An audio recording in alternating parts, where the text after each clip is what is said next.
The girl has a dress of silk. The girl has a dress of silk. The girl has a dress which is made of silk. When I was talking about the first sentence, I am using a phrase, a dress of silk. But in the second sentence, I converted it into a clause, which is made of silk. A dress of silk is converted into which is made of silk. Means a girl has a dress of silk. The girl has a dress which is made of silk. So such a group of words which forms the part of a sentence, and it contains its own subject and a predicate. Subject is like which, and is made of silk is predicate.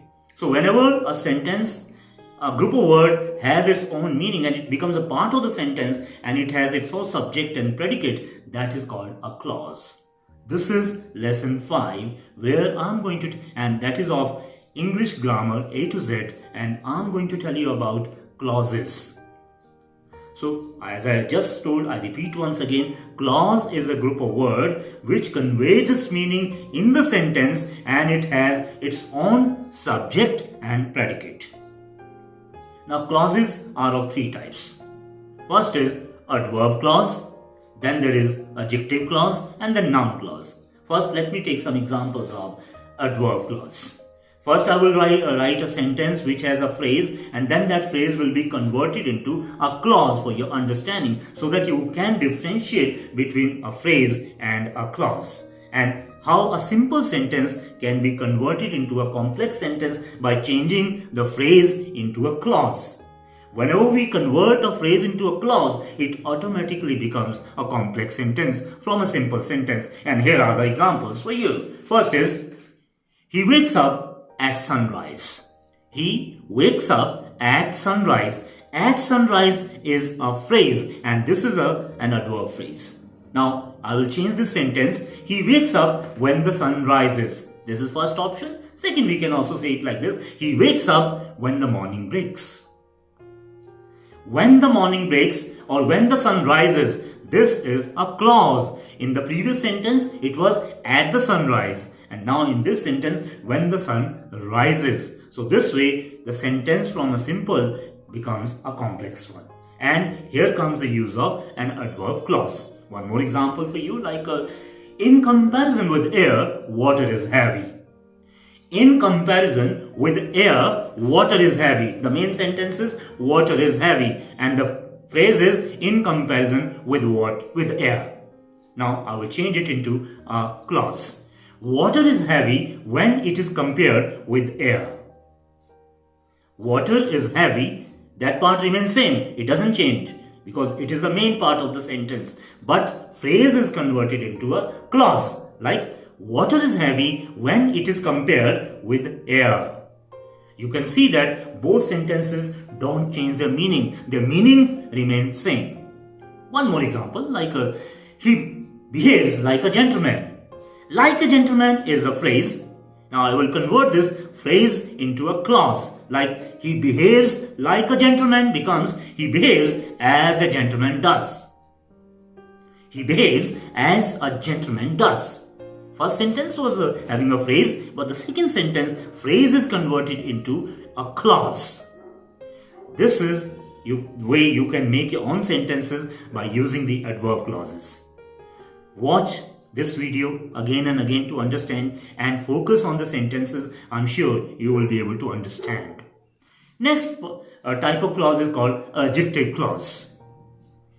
Like examples, I met a girl with blonde hair. I met a girl means the quality of the girl is that she had blonde hair. So we are talking about a quality, and whenever we are talking about a quality, it means we are talking about adjective. So here in this sentence also, there is a clause which is going to become behaving like an adjective. So that is why it's called adjective clause. I met a girl with blonde hair. I met a girl who was a blonde. Now, who was a blonde has a subject and a predicate. Who is subject and who is a substitute. It's used in place of girl. But otherwise it's a subject, and was a blonde is the predicate. So that's why this is a an adjective clause. Okay, repeat the sentence. I met a girl with blonde hair. I met a girl who was a blonde. One more example. The book with hardcover is mine. The book with hardcover is mine. The book which has a hardcover is mine. Now, with hardcover is changed into which has a hardcover. So it becomes a complex sentence from the simple one. One more sentence. Boys with lower grades will not be promoted. Boys with lower grades will not be promoted. Now we will convert it into a clause, means adjective clause, and into a complex sentence. Boys who got lower grade will not be promoted. So look at the first sentence. Boys with a lower grade will not be promoted, but the second sentence conveys boys who got lower grades will not be promoted. So this way we use adjective clauses in English. The last type of clause is called noun clause. Examples. First example, he wishes to reach in time. He wishes to reach in time. So reach in time is a phrase, or in time is a phrase. He wishes that he will reach in time. Now it is changed into a clause. In time becomes he will reach in time. He is subject, will reach in time is predicate. So it is a noun clause with a subject and a predicate. One more sentence. Tell us the reason for doing this. Tell us the reason for doing this. Tell us why you did this. So, why you did this is a clause. Reason for doing this is a phrase. One more sentence. The last for this video. My friends hoped for my success. My friends hoped for my success. We will convert it into a complex sentence by using a noun clause. Like, my friends hoped that I would succeed. My friends hoped for my success. My friends hoped that I would succeed. So this way we can change a simple sentence into a complex sentence by converting a phrase into a clause. Now here's a task for you in the end, and I wish that you should also make 1 or 2 sentences of your own where you will write first a sentence with a phrase and then convert that into a sentence with a clause.